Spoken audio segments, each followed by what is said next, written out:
Bitcoin é legal? Ou aceitar Bitcoin no meu negócio é um crime? O que diz o Banco Central a respeito disso e o que diz a lei brasileira a respeito disso? Meu nome é Fernando Bitt Loureiro, da Bitcoin dos Negócios. E tive o prazer de conversar com a Helena Margarido. Ela é advogada, especialista em Bitcoin, internet e novas tecnologias, e ela vai esclarecer essas e muitas outras dúvidas na entrevista a seguir. Olá, meu nome é Fernando Bitt Loureiro, da Bitcoin nos Negócios. Estou hoje com a advogada Helena Margarida. Margarido? Tudo bem, Helena? Tudo bom? Olha, você tem um currículo impressionante. Fiquei sabendo que você é sócia fundadora do escritório HMO Advogados. Você é sócia da BitInvest, que é um mercado, né, de compra e venda de moedas digitais. E você também é cofundadora da Fundação Bitcoin Brasil. É certo? Exatamente. O escritório foi fundado há 3 anos e meio, aproximadamente, e a ideia do escritório é trazer uma bagagem jurídica forte e bem relevante, com bastante conhecimento técnico para um mercado que é extremamente jovem e informal, que é o mercado de internet e novas tecnologias. Então, a gente sempre teve o foco tanto nas empresas operacionais investidas, quanto nos investidores, para fazer muito da análise de modelo de negócio e modelo de investimento. Então, por conta disso, veio o nosso primeiro contato com o Bitcoin e os primeiros estudos jurídicos há mais de um ano sobre natureza jurídica, regulamentação, tributação e outros assuntos de Bitcoin. Acho que isso é bastante importante. Eu acho que assim, uma motivação para quem está assistindo esse vídeo é que há muita desinformação no mercado, né? Pouca gente entende Bitcoin, principalmente o aspecto legal.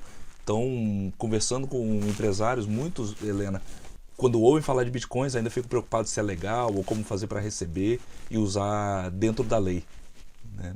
Então, se você puder nos ajudar a esclarecer. É um prazer. Bom, e falando só um pouquinho mais, por conta nisso também surgiu a oportunidade de fazer a parte jurídica do BitInvest, na empresa que a gente tem participação também, e a oportunidade de participar como cofundadora e eu mesma na pessoa física da Fundação Bitcoin Brasil. Na verdade é uma associação, mas afiliada à Bitcoin Foundation, daí chamar de um nome fantasia de fundação. E, enfim, tentar trazer um pouco para o mainstream algumas coisas que são básicas e que a gente sabe que tem muita assimetria de informação. Na verdade, a gente acha que isso daí é a base para a gente criar um consenso sobre determinadas coisas e iniciar a discussão do que precisa efetivamente ser discutido, né? Pelo menos na parte legal, que é a minha área. Então, nesse contexto, vamos para um exemplo prático. Imaginemos que eu seja um comerciante, né? Eu estou de olho, né? Um exemplo prático. Eu sou um comerciante, fiquei sabendo de Bitcoin e quero aceitar no meu comércio no Brasil, para poder atrair mais clientes, para poder aproveitar as vantagens do Bitcoin em termos de eliminação de fraudes e redução dos gastos, ou de repente eu estou até de olho no fluxo de turistas que vai vir no Rio em 2016 e quero estar preparado para aceitar Bitcoins desde já, né? O que você aconselha? Na verdade é o seguinte, o Bitcoin, é por isso que eu sempre falo que o segredo disso está na natureza jurídica. E a natureza jurídica, ao contrário da econômica, que é uma moeda virtual, como você quiser chamar, a natureza jurídica, ela tem várias possibilidades e ela depende do uso. No caso do comerciante, eu acredito pessoalmente que o principal benefício é usar o Bitcoin como meio de pagamento, e não como moeda. Então, você usar o protocolo para ter uma transação mais barata e mais rápida. Então, se a gente estiver falando de um comerciante brasileiro que quer receber pagamentos aqui no Brasil, essa utilização ela é muito fácil, porque, na verdade, por mais que você utilize o Bitcoin como meio, quem está te pagando pode te pagar em Bitcoin, nesse caso, ou pode te pagar em real, que vai passar pelo protocolo Bitcoin, mas sempre vai ter uma denominação do negócio em reais. Então, vamos supor, eu quero comprar alguma coisa do Fernando Limitada, essa coisa custa R$ 1.000. R$ 1.000 hoje vale um Bitcoin. Então, eu vou te transferir um Bitcoin, você pode ou não trocar esse Bitcoin por dinheiro, e a partir desse momento a transação está completa. Eu te paguei, você me entrega a mercadoria e acabou. O comerciante ele vai receber, ele pode receber em Bitcoin, ou ele já pode usar alguns players do mercado para já fazer uma conversão automática e já receber em dinheiro, tá? Se ele decidir ficar com o Bitcoin na mão, porque ele acha a moeda bacana, ou o que quer que seja, é o seguinte, ele vai ter um recebimento em real e esse é o mesmo custo da compra do Bitcoin dele. Então, vamos supor, R$1.000. Se amanhã o Bitcoin está valendo R$1.500 e ele decide vender esse Bitcoin, os R$1.000 da parte da transação da compra e venda que a gente fez, ele já tributou. Então, ele tem um ativo, aí sim ele tem um ativo financeiro, ou algo semelhante como a Receita Federal já falou. Então, ele tem algo que ele comprou por R$1.000 e que ele está vendendo por 1.500. A diferença disso, ele vai tributar como um ganho sobre um ativo similar a ativo financeiro. Da mesma forma que se ele tiver uma perda, ele vai ter uma perda, provavelmente não operacional, por conta da venda com prejuízo. Ou seja, no final das contas, ele faz as suas transações e se ele não guardar os bitcoins, é praticamente uma compra e uma venda em reais. Exatamente. Com a diferença que você não tem a taxa do cartão de crédito, não tem a taxa da Cielo, da rede.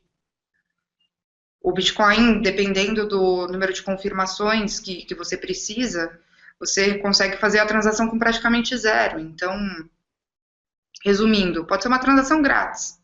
E se eu decido manter os bitcoins, não convertê-los a reais? Aí você vai cair naquela hipótese que eu estava falando antes. Você decide manter o Bitcoin, então você me pagou uma mercadoria que custa 1.000 com o Bitcoin. Bacana, eu tributei R$1.000 da venda da minha mercadoria e esse é o mesmo custo de aquisição do meu Bitcoin, tá? No momento que eu vou fazer a venda desse Bitcoin, eu vou ter que ver se eu vou ter ganho ou se eu vou ter perda. Tem sentido. Eu vou tributar, exato, como se fosse um ativo financeiro, se eu tiver perda, eu vou computar uma perda possivelmente não operacional. Maravilha. E faz alguma diferença se o que eu vendo é físico ou digital, se eu vendo online, se eu vendo numa loja física? Na verdade, não, porque é o seguinte, quando a gente fala de venda online, e na verdade de intangível, né, então licença de software, música, etc., via de regra a gente está falando de algo que é tributado como serviço. Então, em vez de você computar a venda de um bem, você está computando a venda de um serviço, que também vai ser tributado da mesma maneira. Tá claro. E uma última pergunta. No caso em que meu cliente esteja no exterior, eu quero receber em bitcoins, mas claro, minha empresa opera no Brasil em reais, né? Há alguns cuidados adicionais para tomar? Na verdade, é o seguinte, toda entrada de dinheiro no Brasil e toda saída de dinheiro do Brasil está sujeita às regras de câmbio. O Bitcoin hoje, ele não é reconhecido como uma moeda. Então, para todos os fins, ele não estaria sujeito à regulamentação de câmbio aplicável à moeda. A questão toda é, se a gente estiver falando de uma transação de R$1.000, ela não é grande o suficiente para eventualmente causar um risco sistêmico ou chamar muita atenção das autoridades. Mas a partir do momento que eu só faço isso, eu só faço pagamento para fora usando o Bitcoin, eu só recebo de fora usando o Bitcoin, é bom consultar os contadores e advogados da empresa para ver se teria alguma forma de legalizar essa operação, ou seja, tentar fazer um contrato de câmbio registrando que houve uma operação com o exterior que estaria eventualmente sujeita a algumas regras específicas. Então, resumindo a história e a resposta, né? Não é uma... esse, na verdade, na minha opinião, é o ponto mais borderline que a gente tem no Bitcoin hoje aqui no Brasil. Porque como não é moeda, não está sujeito, em princípio, às regras de câmbio, mas, por outro lado, você sempre corre o risco do Banco Central chegar para você e falar, peraí, você está pagando lá fora com Bitcoin, então você está fazendo evasão de divisa. Entendi.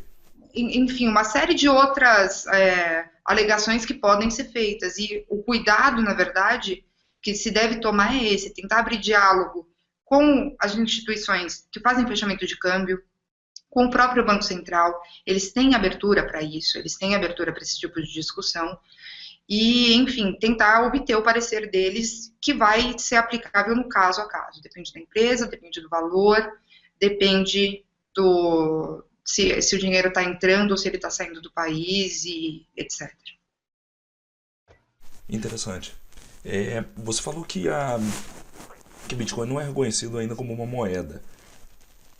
E isso é porque saiu alguma nota legal aqui no Brasil que diz que Bitcoin não é moeda, ou é simplesmente pela ausência de não ter algo declarando que seja moeda?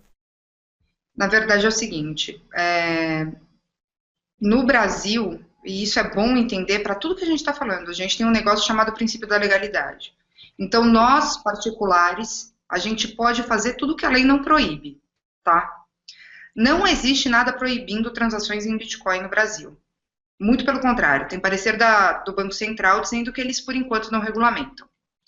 Então, se não tem nada proibido, é legal, você pode fazer. A questão toda disso daí, a gente vai cair... Você pode só repetir o final da pergunta? Sim, se no final das contas não é uma moeda porque não foi declarada como moeda, ou não é uma moeda porque foi declarada como não sendo uma moeda. Tá, então nesse caso específico, ele não é moeda porque existe para o Banco Central, moeda é algo que seja emitido por um banco central de algum país. Esse é o conceito de moeda estrangeira. Bitcoin não tem banco central, então Bitcoin não é moeda.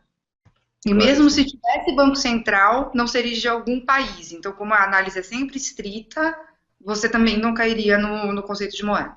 Maravilha, muito obrigado pelo esclarecimento. Helena, acho que apesar de dar um gostinho de querer saber mais, vamos parar por aqui. Você já esclareceu bastante coisas, né? Gostaria de te agradecer e também, se alguém que estiver nos escutando quiser entrar em contato contigo, o que você recomenda? Olha, eu fico à disposição para esclarecer qualquer dúvida que seja genérica. É óbvio que entrar em cada caso, entender cada situação é algo que exige um pouco mais de cuidado e um pouco mais de análise, então a gente não consegue responder absolutamente tudo. De toda forma, eu convido todos a conhecerem o site do nosso escritório, que é hmolaw.com.br, e qualquer coisa me mandar um e-mail no helena@eadvisor.com.br. O site está em inglês? O site está em inglês. Sem problemas. Muito obrigado, Helena. Vamos ficar atentos, né, ao seu progresso com a Fundação Bitcoin e ao esclarecimento de todas essas dúvidas. De verdade, muito obrigado e seguimos em contato. Tá certo, fico à disposição.